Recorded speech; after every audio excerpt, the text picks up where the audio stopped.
الحمد لله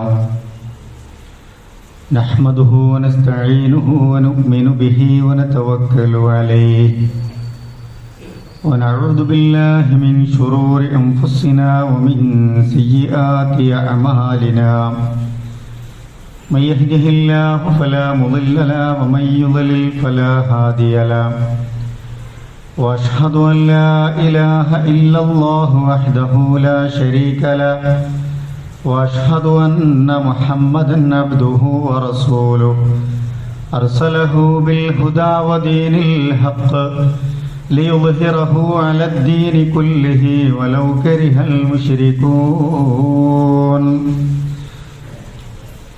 اللهم صل على محمد وعلى آل محمد كما صليت على إبراهيم وعلى آل إبراهيم وبارك على محمد وعلى آل محمد كما باركت على إبراهيم وعلى آل إبراهيم إنك حميد مجيد أما بعد فإن خير الحديث كتاب الله وخير الهدي هدي محمد صلى الله عليه وسلم وشر الأمور محدثاتها وكل محدثة بدعة وكل بدعة ضلالة وكل ضلالة في النار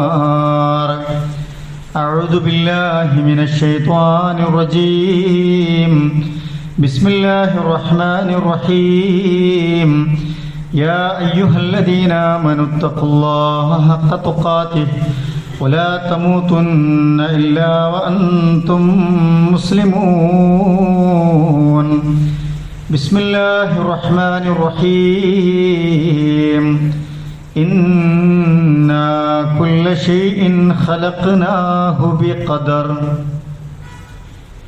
ഏറെ സ്നേഹം നിറഞ്ഞ മുഅ്മിനീങ്ങളെ മുഅ്മിനാത്തുകളെ അല്ലാഹു സുബ്ഹാനഹു വ തആലയുടെ നിയമങ്ങളും നിർദ്ദേശങ്ങളുമൊക്കെ നമ്മുടെ ജീവിതത്തിൻ്റെ ഓരോ സന്ദർഭങ്ങളിലും സൂക്ഷ്മത പാലിച്ചും തഖ്വയോടുകൂടിയും ജീവിക്കണമേ എന്ന് എന്നോടും നിങ്ങളോടുമായി ഓർമ്മപ്പെടുത്തുകയാണ്, വസിയ്യത്ത് ചെയ്യുകയാണ്. ആ നിലക്ക് ജീവിച്ചു മരിക്കാൻ ഭാഗ്യം ലഭിക്കുന്ന യഥാർത്ഥ മുത്തഖീങ്ങളുടെ കൂട്ടത്തിൽ അല്ലാഹു സുബ്ഹാനഹു വ തആല നമ്മെയും നമ്മുടെ പ്രിയപ്പെട്ടവരെയും ഒക്കെ ഉൾപ്പെടുത്തി അനുഗ്രഹിക്കുമാറാവട്ടെ. എല്ലാ വർഷവും ജൂൺ 5 പരിസ്ഥിതി ദിനമായി ലോകം ആചരിച്ച് വരികയാണ്. പരിസ്ഥിതി സംരക്ഷണത്തിൻ്റെ പ്രാധാന്യം ഓർമ്മപ്പെടുത്തുന്നതിനും പരിസ്ഥിതിയെ അതിൻ്റെ സന്തുലിതാവസ്ഥ തെറ്റിപ്പോകാതെ കാത്തുസൂക്ഷിക്കുന്നതിനുമായുള്ള പദ്ധതികൾ നടപ്പിൽ വരുത്താനുമൊക്കെയാണ് ഈ ദിവസത്തിൻ്റെ ഒരു ഗൗരവം ഓർമ്മപ്പെടുത്തി ഐക്യരാഷ്ട്രസഭ അങ്ങനെ ഒരു സംവിധാനം തുടങ്ങി വച്ചിട്ടുള്ളത്.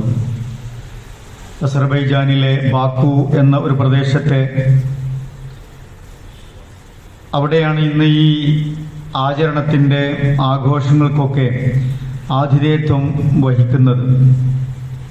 പ്രകൃതി സംരക്ഷണം എന്നത്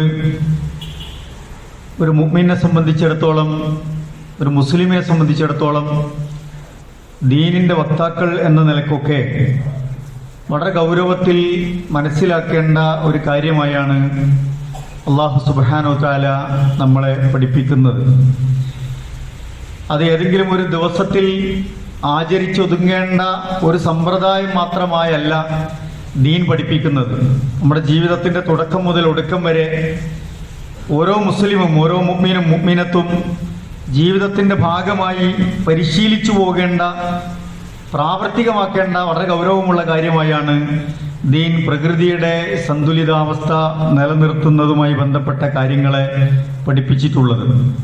നമ്മൾ അനുഭവിക്കുന്ന, നമ്മൾ ജീവിക്കുന്ന, നമ്മൾ ആസ്വദിക്കുന്ന ഈ ഒരു പ്രകൃതി എന്ന് പറയുന്നത് അള്ളാഹു നൽകിയ മഹത്തായ ഒരു അനുഗ്രഹമാണ്, വലിയ നിഅമത്താണത്.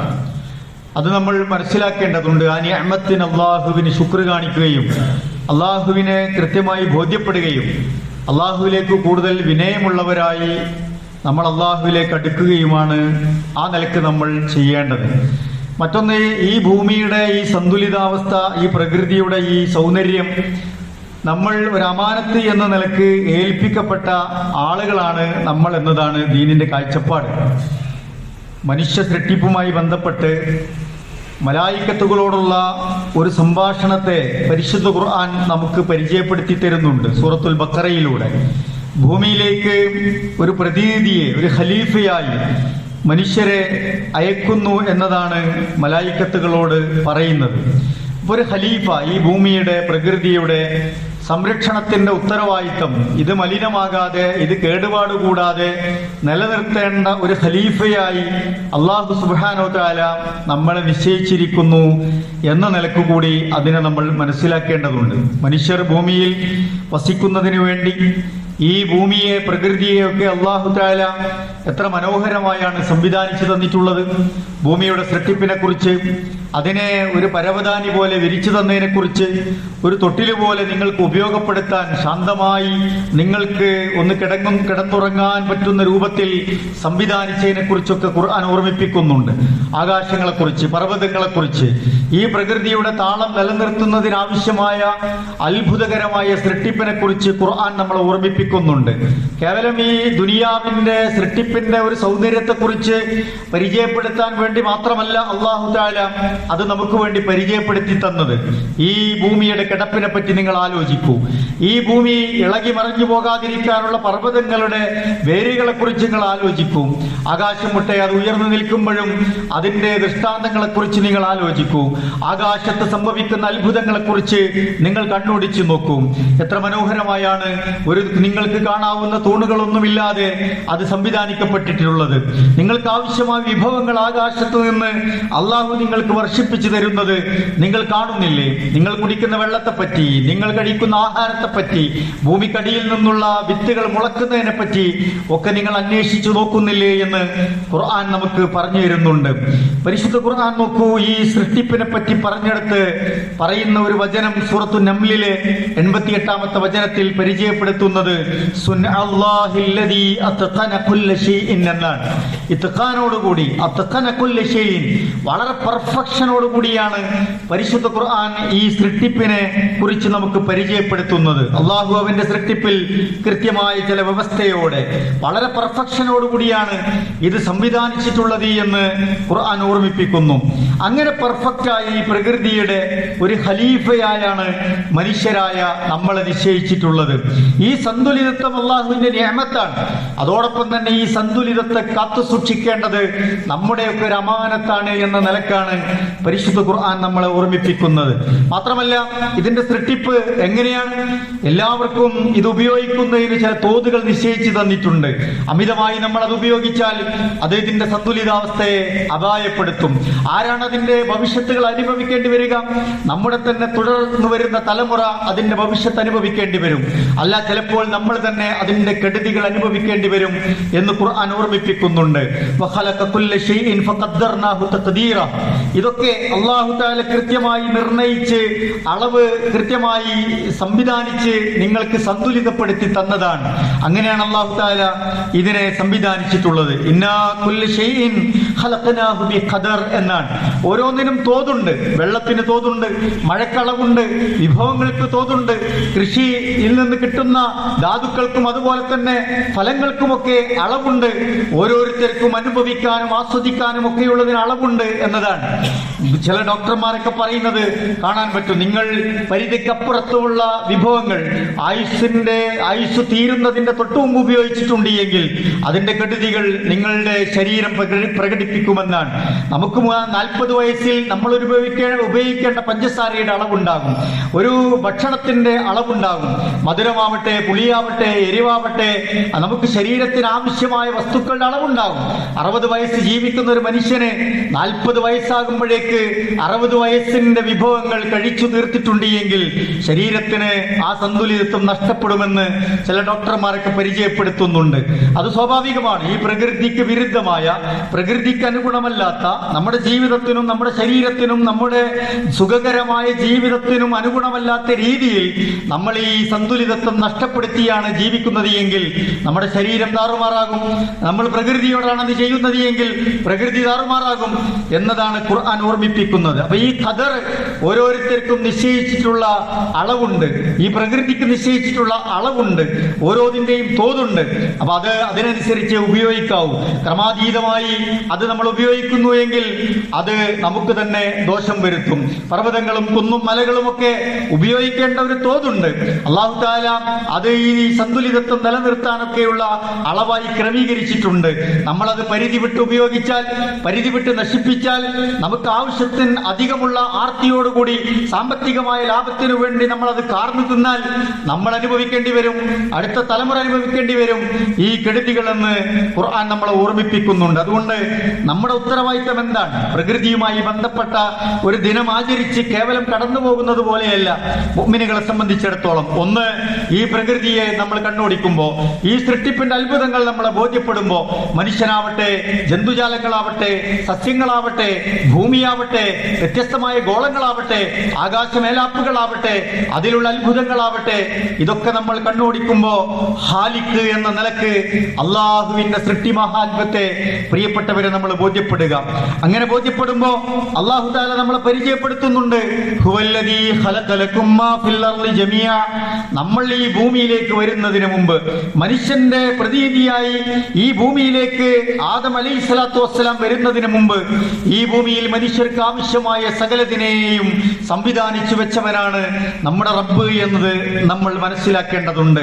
അങ്ങനെ നിങ്ങൾക്ക് അള്ളാഹുവിനെ ബോധ്യപ്പെട്ട് കഴിഞ്ഞാൽ നിങ്ങൾ ആ വഹ്ദാനിയത്തിനെ നിങ്ങൾ അംഗീകരിക്കുക. ഖുൽ ഹുവല്ലാഹു അഹദ്. ആ അഹദ്, ഏകത്വത്തെ നിങ്ങൾ അംഗീകരിക്കുക. അല്ലാഹു സമദ്, അള്ളാഹുവിന്റെ സമദിയത്തിനെ നിങ്ങൾ അംഗീകരിക്കുക. അല്ലെ, വലം യലിദ് വലം യൂലദ്, അവര് അള്ളാഹുവിന്റെ അസ്തിത്വം എങ്ങനെ രൂപപ്പെട്ടു എന്നത് നിങ്ങൾ അംഗീകരിക്കുക. വലം യകുൽ ലഹു കുഫുവൻ അഹദ്, അവന് തുല്യനായി സൃഷ്ടിപ്പിൽ നിങ്ങൾ എടുത്തു നോക്കൂ, ആരെങ്കിലും പകരം വെക്കാനുണ്ടോ? ഈ ഭൂമിയുടെ നിയന്ത്രണാധികാരത്തെ കുറിച്ച് നിങ്ങൾ അന്വേഷിച്ചു നോക്കൂ, ആരെങ്കിലും പകരം വെക്കാനുണ്ടോ? ഇതിന്റെ ഉലൂഹിയത്താവട്ടെ, റുബൂബിയത്താവട്ടെ, ഇതിന്റെ ഖൽഖുമായി ബന്ധപ്പെട്ട വിഷയങ്ങളാവട്ടെ, ആരാണ് ഇതുപോലെ ഒന്ന് സംവിധാനിക്കാൻ പകരമായുള്ളത്? ആരാണ് ഇതുപോലെ ഇതൊന്നും നശിച്ചു പോകാതെ ഇതിന്റെ സന്തുലിതത്വം സംരക്ഷിച്ചു കൊണ്ടുപോകാനുള്ളത്? റബ്ബുൽ ആലമീൻ എന്ന നിലക്ക് ഈ സർവ്വ പ്രപഞ്ചങ്ങളുടെയും റബ്ബായി ഇതിനെ പരിപാലിച്ച് സംരക്ഷിച്ച് വളർത്തി വലുതാക്കി പരിപോഷിപ്പിച്ച് കൊണ്ടുപോകാൻ അല്ലാഹു അല്ലാതെ ആരാണുള്ളത് എന്നുള്ള നമ്മളോട് ചിന്തിക്കാൻ പറയുന്നു, ആലോചിക്കാൻ പറയുന്നു, പഠിക്കാൻ പറയുന്നു. എന്നിട്ട് അല്ലാഹു പഠിപ്പിക്കുന്ന ഒരു ഗൗരവമുള്ള ഓർമ്മപ്പെടുത്തലുണ്ട്. ഫലാ തജ്അലൂ ലില്ലാഹി അൻദാദൻ വഅൻതും തഅലമൂൻ. ഇതൊക്കെ നിങ്ങൾക്ക് ബോധ്യപ്പെട്ടില്ലേ, മനസ്സിലായില്ലേ? എന്നിട്ടും നിങ്ങൾ എന്തിനാണ് അള്ളാഹുവിന് സമന്മാരെ ഉണ്ടാക്കുന്നത്, അള്ളാഹുവിന് പങ്കുകാരുണ്ടാക്കുന്നത്? അള്ളാഹുവിലേക്ക് നൽകേണ്ട അർത്ഥനകളും പ്രാർത്ഥനകളും വഴിപാടുകളും പൂജകളും കർമ്മങ്ങളും ഒക്കെ അള്ളാഹുവിന് സമർപ്പിക്കുന്നതിന് പകരം ഈ സൃഷ്ടിപ്പിന്റെ അത്ഭുതങ്ങളൊന്നും നിർവഹിക്കാത്ത നിങ്ങളെപ്പോലെയുള്ള സൃഷ്ടികൾക്ക് വേണ്ടി നിങ്ങൾ എന്തിനാണ് സമർപ്പിക്കുന്നത് എന്നല്ല ചോദിക്കുകയാണ്. നിങ്ങൾ അങ്ങനെ ചെയ്യല്ലേ എന്ന്. ഫലാ തജ്അലൂ ലില്ലാഹി അൻദാദൻ വഅൻതും തഅലമൂൻ എന്ന്, നിങ്ങൾ അള്ളാഹുവിന് പകരക്കാരെ സൃഷ്ടിക്കല്ലേ എന്ന് ഗൗരവത്തിൽ ഖുർആൻ ഓർമ്മിപ്പിക്കുന്നുണ്ട്. അതാണൊന്ന് നമുക്ക് ഈ വിഷയവുമായി ബന്ധപ്പെട്ട് നമുക്ക് ബോധ്യപ്പെടേണ്ടത്. രണ്ടാമത് അല്ലാഹു തആല നമ്മളോട് പഠിപ്പിക്കുന്നുണ്ട്, വലാ തുഫ്സിദൂ ഫിൽ അർളി ബഅദ ഇസ്ലാഹിഹാ. അല്ലാഹ് ഇതൊക്കെ സന്തുലിതത്തോടുകൂടി സംരക്ഷിച്ച് നിലനിർത്തുന്ന സാഹചര്യത്തിലാണ് സംവിധാനിച്ചിട്ടുള്ളത്. ഇതിന്റെ ഓരോ ക്രമങ്ങളുമുണ്ട്. ആ ക്രമങ്ങളെ നിങ്ങൾ കുഴപ്പത്തിലാക്കരുത് എന്നാണ്. പ്രകൃതിയുടേതാകാം, ജീവിക്കാനുള്ള സാഹചര്യത്തെക്കുറിച്ചാകാം, ഒരു നാട്ടിലെ സമാധാനമാവാം, ഒരു കുടുംബത്തിലെ സ്വസ്ഥതയാകാം. അത് പിന്നീട് നിങ്ങളായിട്ട് കുഴപ്പമുണ്ടാക്കരുത് എന്ന് ഖുർആൻ നമ്മളെ ഓർമ്മിപ്പിക്കുന്നുണ്ട്. ജീവിതത്തിൽ വ്യക്തിപരമായി നിങ്ങൾ നിങ്ങളുടെ ആരോഗ്യത്തെ നശിപ്പിച്ച് കളയരുത്. നമ്മൾ പലപ്പോഴും നമ്മൾ ആലോചിക്കാറില്ല, നമ്മുടെ ശരീരത്തിന് കേടുപാടുകൾ ബോധപൂർവം വരുത്തി വെക്കുന്ന ആളുകളുണ്ട്. പലപ്പോഴും നമ്മൾ ഓർമ്മപ്പെടുത്തിയതാണ്. ചിലപ്പോൾ ഒരു നേരത്തെ ആസ്വാദനത്തിനാകാം, ചിലപ്പോൾ ഒരു കമ്പനിക്ക് വേണ്ടിയായിട്ടാവും, ചിലപ്പോൾ നമുക്ക് അതൊരു അഡിക്ഷൻ പോലെ ജീവിതത്തിൽ നമ്മെ പിന്തുടർന്നുകൊണ്ടിരിക്കുന്നതാകാം. പുകവലി അതിലേറ്റവും ലളിതമായ ഒരു സംഗതിയാണ്. കഞ്ചാവ് പോലെയുള്ള പോലെയുള്ള രാസപദാർത്ഥങ്ങൾ പോലെയുള്ള ലഹരി അതിന്റെ ഗൗരവമായ മാരകമായ കാര്യങ്ങളാണ്. അറിഞ്ഞുകൊണ്ട് ഇതൊക്കെ ആപത്താണ് എന്ന് മനസ്സിലാക്കി സിഗരറ്റ് പാക്കറ്റിൽ തന്നെ അത് എഴുതി വെച്ചിട്ടുണ്ട്. മദ്യത്തിന്റെ പുറത്ത്, കുപ്പിക്ക് പുറത്ത് അതുണ്ട്. നമ്മൾ ചില വസ്തുക്കൾ, എനർജി ഡ്രിങ്ക് പോലെയുള്ള സാധനങ്ങളൊക്കെ വാങ്ങിക്കഴിക്കുമ്പോൾ അതിന്റെ പുറത്തുണ്ട് ഇത് നിങ്ങളുടെ ശരീരത്തിന് പറ്റിയതല്ല. ക്രമാതീതമായി ഇതിന്റെ അളവ് നിങ്ങളുടെ ശരീരത്തിൽ വർദ്ധിച്ചാൽ നിങ്ങളുടെ ശരീരത്തിന്റെ സന്തുലിതത്വത്തെ അത് താറുമാറാക്കും, ജീവിതത്തെ അത് കേടുവരുത്തും, നിങ്ങൾക്ക് ആരോഗ്യം നഷ്ടപ്പെടും, നിങ്ങളുടെ ബുദ്ധി അത് നശിപ്പിക്കും, മാരകമായ രോഗങ്ങൾ നിങ്ങൾക്ക് സമ്മാനിക്കും എന്നതൊക്കെ നമുക്ക് അറിവുള്ള കാര്യങ്ങളാണ്. പക്ഷെ എന്നിട്ടും നമ്മൾ നമ്മളെ അറിഞ്ഞുകൊണ്ട് ശരീരത്തെ നശിപ്പിക്കുന്നതിന് അള്ളാഹുവിന്റെ അടുക്കൽ നമ്മൾ കണക്ക് ബോധിപ്പിക്കേണ്ടി വരില്ലേ എന്ന് നമ്മൾ ആലോചിക്കേണ്ടതുണ്ട്. ഖുർആൻ പറയുന്നുണ്ട്, വലാ തുൽഖൂ ഐദീകും ബിത്തഹ്ലുക, അറിഞ്ഞുകൊണ്ട് നിങ്ങളുടെ കരങ്ങളെ, ജീവിതത്തെ നിങ്ങൾ നാശത്തിലേക്ക് കൊണ്ടുപോയിടരുത് എന്ന് നമ്മളെ ഓർമ്മിപ്പിക്കുന്നുണ്ട്. പ്രിയപ്പെട്ടവരെ, അത് നമ്മൾ ഗൗരവത്തിൽ കാണേണ്ടതുണ്ട്. ഒരു ഇസ്ലാഹുള്ള സ്ഥലത്ത് സമാധാനത്തോടെ സന്തോഷത്തോടെ ജീവിക്കാനുള്ള സാഹചര്യമുള്ളിടത്ത് അവിടെ നിങ്ങൾ കുഴപ്പങ്ങൾ സൃഷ്ടിക്കരുത് എന്ന് ഖുർആൻ നമ്മൾ ഓർമ്മിപ്പിക്കുന്നു. കാട് അനിയന്ത്രിതമായി വെട്ടിത്തെളിയിക്കപ്പെടുന്നു, വനനശീകരണ പ്രവർത്തനങ്ങൾ നാട്ടിൽ നടക്കുന്നു, ജലാശയങ്ങൾ നശിപ്പിക്കപ്പെടുന്നു തുടങ്ങിയ പ്രകൃതിക്കും മനുഷ്യർക്കും ജീവജാലങ്ങൾക്കുമൊക്കെ ദോഷം വരുത്തുന്ന കാര്യങ്ങൾ ഉണ്ടാകരുത് എന്നാണ് ഖുർആൻ ഇവിടെ ഓർമ്മിപ്പിച്ചത്. അങ്ങനെ സംഭവിച്ചാൽ അത് നിങ്ങൾ ചെയ്യുന്നുണ്ട് എങ്കിൽ അത് ഗൗരവമുള്ള കുറ്റമാണ് എന്ന് ഖുർആനും റസൂൽ സല്ലല്ലാഹു അലൈഹി വസല്ലമയും നമ്മളെ താക്കീത് നൽകുന്നുണ്ട്. പരിസ്ഥിതി സംരക്ഷണത്തിന്റെ ഭാഗമായി ലോകം മുന്നോട്ട് വെക്കുന്ന മാർഗനിർദ്ദേശങ്ങൾ നമ്മൾ എടുത്തു പരിശോധിക്കുമ്പോഴാണ് ദീനിന്റെ മഹത്വം നമ്മൾക്ക് ബോധ്യപ്പെടുക. ഈ പ്രകൃതിക്ക് വേണ്ടി അല്ലാഹു തആല ഈ സംരക്ഷണത്തിനു വേണ്ടി നമുക്ക് നേരത്തെ തന്നെ പകർന്നു നൽകിയ മാർഗനിർദ്ദേശങ്ങൾ പഠിക്കുമ്പോഴാണ് ഈ പുതിയ കാലത്തും വർത്തമാന കാലത്തും ലോകത്തിന്, ശാസ്ത്രത്തിന്, പ്രകൃതിക്ക് അത് സംരക്ഷിക്കാൻ ആവശ്യമായ മാർഗനിർദ്ദേശങ്ങൾ കേൾക്കുമ്പോൾ റസൂലുള്ളാഹി സ്വല്ലല്ലാഹു അലൈഹി വസല്ലമ അല്ലാഹു സുബ്ഹാനഹു വ തആല മനുഷ്യർക്ക് വേണ്ടി പഠിപ്പിക്കപ്പെട്ട നിർദ്ദേശങ്ങൾ തന്നെയാണ് ഇന്നും വർത്തമാന ലോകത്ത് ആധുനിക സമൂഹത്തിന് സമർപ്പിക്കാനുള്ളത് എന്ന് നമ്മൾ അത്ഭുതപ്പെടുത്തും. പ്രിയപ്പെട്ടവരെ, 15 നൂറ്റാണ്ടുകൾക്കപ്പുറത്ത് പരിശുദ്ധ ഖുർആൻ മുന്നോട്ട് വെച്ച ആശയങ്ങൾക്ക് ഇന്നും പ്രസക്തിയുണ്ട് എന്നത് നമുക്ക് അഭിമാനമുണ്ടാക്കേണ്ട കാര്യമാണ്, നമ്മുടെ ഈമാൻ വർദ്ധിപ്പിക്കേണ്ട കാര്യമാണ്. ഹബീബായ റസൂലുള്ളാഹി സ്വല്ലല്ലാഹു അലൈഹി വസല്ലമയുടെ നാവിലൂടെ ആ കാലഘട്ടത്തിൽ റസൂൽ സ്വല്ലല്ലാഹു അലൈഹി വസല്ലമ മുന്നോട്ട് വെച്ച ആശയങ്ങൾ സർവ്വകാലങ്ങളിലേക്കും പ്രസക്തമായ ഒരു ആശയമാണ് എന്നത് നമ്മൾ ചിന്തിപ്പിക്കേണ്ടതുണ്ട്. അള്ളാഹുവാണ് ഈ നിയമങ്ങൾ റസൂലിന് സമർപ്പിച്ചത് എന്നതാണ് അതിന്റെ അമാനുഷികത നമ്മളെ ബോധ്യപ്പെടുത്തുന്നത്. ഒരു മനുഷ്യനാണ് ഈ നിയമങ്ങൾ ഉണ്ടാക്കിയത് എങ്കിൽ പലപ്പോഴും അത് കാലങ്ങൾ പിന്നിടുമ്പോൾ കാലാഹരണപ്പെട്ടു പോകുമായിരുന്നു. 15 നൂറ്റാണ്ടുകൾക്കപ്പുറത്ത് പറഞ്ഞ ഒരു കാര്യത്തെ ഇന്ന് 21-ാം നൂറ്റാണ്ടിന്റെ അവസാനത്തിൽ നമുക്ക് പ്രയോഗവൽക്കരിക്കാൻ കഴിയുമായിരുന്നില്ല. പക്ഷെ ഇതൊക്കെ ദൈവീകമാണ് എന്നതുകൊണ്ടാണ് പ്രിയപ്പെട്ടവരെ ഇതെന്നും നിലനിൽക്കുന്നത് എന്നുകൂടി ഈ പ്രകൃതിയുടെ ദിനത്തിൽ, ഈ ജൂൺ 5 പരിസ്ഥിതി ദിനത്തിൽ നമ്മൾ മനസ്സിലാക്കേണ്ടതുണ്ട്. ഖുർആനും റസൂലുള്ളാഹിയും ഇത് നേരത്തെ പറഞ്ഞു. നോക്കൂ, റസൂലുള്ളാഹി പഠിപ്പിച്ചില്ലേ, മരം നടാനും അത് വളർത്താനും അത് പരിപോഷിപ്പിക്കാനും നമ്മളോട് പഠിപ്പിച്ചു. ഏത് കാലത്ത്?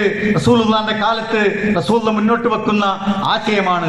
ഇന്നും പ്രകൃതിക്ക് അതിന്റെ സംരക്ഷണാവസ്ഥ നിലനിർത്താൻ നിങ്ങൾ ചെയ്യേണ്ടത് എന്താണ് എന്ന് ആധുനിക ശാസ്ത്രവും സംവിധാനവും പഠിപ്പിക്കുന്നത് മരത്തൈ വെച്ചുപിടിപ്പിക്കാനാണ്, വനം നാട്ടിൽ ഉണ്ടാക്കിയെടുക്കാനാണ്, വനം നശിപ്പിക്കാതിരിക്കാനാണ് നമ്മളോട് കൽപ്പിക്കുന്നത്. റസൂൽ സല്ലല്ലാഹു അലൈഹി വസല്ലമയുടെ ഒരു വചനമുണ്ട്, മാമിൻ മുസ്ലിമിൻ യദുർസു ഗർസൻ ഇല്ലാ കാന മാ ഉകില മിൻഹു സദഖ. ഒരു മുസ്ലിം ഒരു ചെടി മണ്ണിൽ വെച്ച് വളർത്തിയെടുക്കുന്നു, അതൊരു വിത്താകട്ടെ ഒരു തയ്യാവട്ടെ, അത് വളർത്തി വലുതാക്കുന്നു, അതിൽ നിന്ന് കായ്കനികൾ ഉണ്ടാകുന്നു, അതിൽ നിന്ന് ഭക്ഷിക്കപ്പെടുന്നതിനൊക്കെ സദഖയുടെ പുണ്യമുണ്ട് എന്നാണ്. ഇനി അതിൽ നിന്ന് ഒരാൾ ഒരു ഫലം മോഷ്ടിച്ചു എന്ന് കരുതുക, ഒരു മോഷ്ടിച്ച പ്രവർത്തനത്തിന് പോലും സദഖയുടെ പുണ്യം ഈ നട്ടുപിടിപ്പിച്ച മനുഷ്യനുണ്ട് എന്ന് റസൂൽ പഠിപ്പിച്ചു. അതിൽ നിന്ന് അതിന്റെ ഇലയാവട്ടെ, അതിൽ നിന്നൊരു കായാവട്ടെ ഒരു മൃഗം ഭക്ഷിച്ചു പോയി എന്ന് വിചാരിക്കുക, ഈ നട്ടുപിടിപ്പിച്ച മനുഷ്യന് സദഖയുടെ പുണ്യമുണ്ട് എന്നാണ്.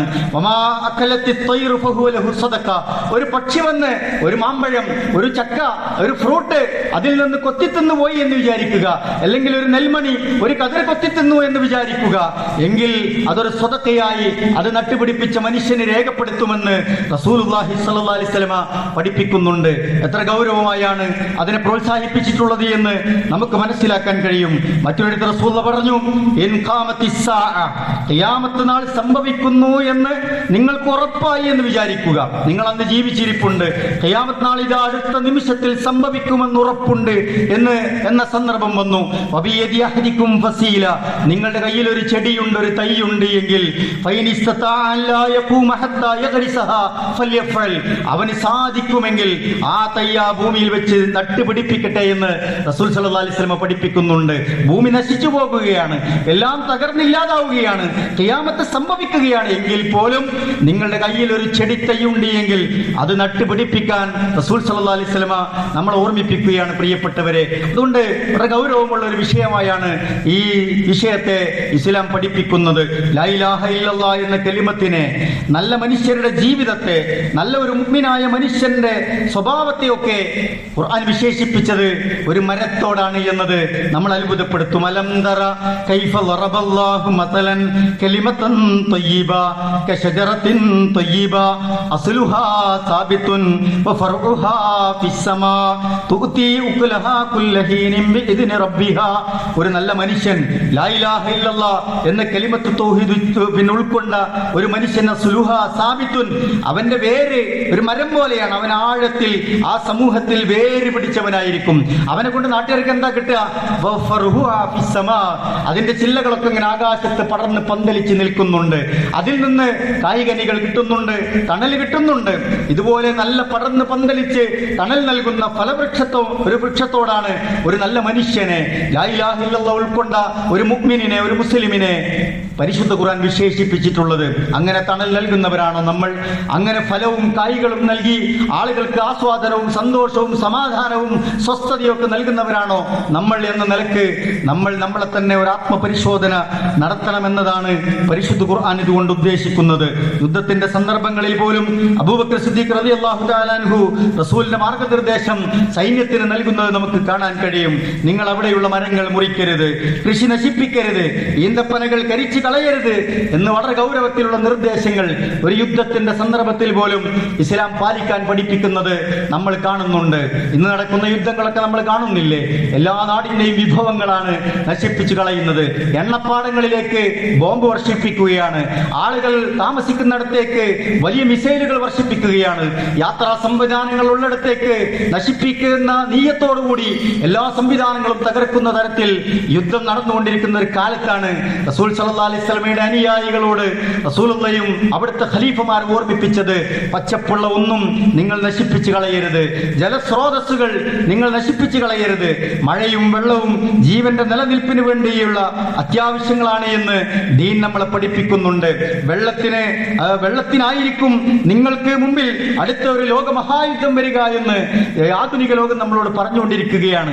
വെള്ളം കുപ്പിയിലൊക്കെ ആക്കി കൊണ്ടുപോകേണ്ട, വിൽപ്പനക്ക് വെക്കുന്ന ഒരു സാഹചര്യത്തെ കുറിച്ച് നമ്മളൊരു 20-30 കൊല്ലം മുന്നേ ആലോചിക്കാൻ പോലും കഴിയാത്ത സാഹചര്യമായിരുന്നു. പക്ഷെ ഇന്ന് നമ്മളൊരു യാത്ര ചെയ്യുന്നുണ്ട് എങ്കിൽ ഒരു പണം കൊടുത്ത് കുപ്പിവെള്ളം വാങ്ങേണ്ട ഒരു സാഹചര്യത്തിലൂടെ നമ്മൾ മുന്നോട്ട് പോവുകയാണ്. ഇന്ന് എണ്ണയ്ക്ക് വേണ്ടിയാണ് യുദ്ധമെങ്കിൽ നാളെ വെള്ളത്തിന് വേണ്ടിയായിരിക്കും യുദ്ധമെന്ന് ആധുനിക ലോകം നമ്മളെ പഠിപ്പിക്കുന്നുണ്ട്.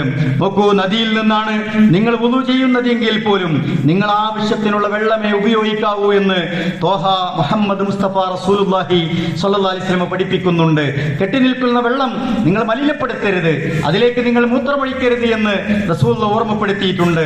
തണൽ വൃക്ഷങ്ങൾക്കിടയിൽ ആളുകൾ നടന്നു പോകുന്ന വഴികളിൽ നിങ്ങൾ മലമൂത്ര വിസർജനം നടത്തി അവിടെ മലിനമാക്കരുത്, വൃത്തികേടാക്കരുത് എന്ന് റസൂൽ സല്ലല്ലാഹു അലൈഹി വസല്ലം ഗൗരവത്തിൽ ഓർമ്മിപ്പിച്ചു.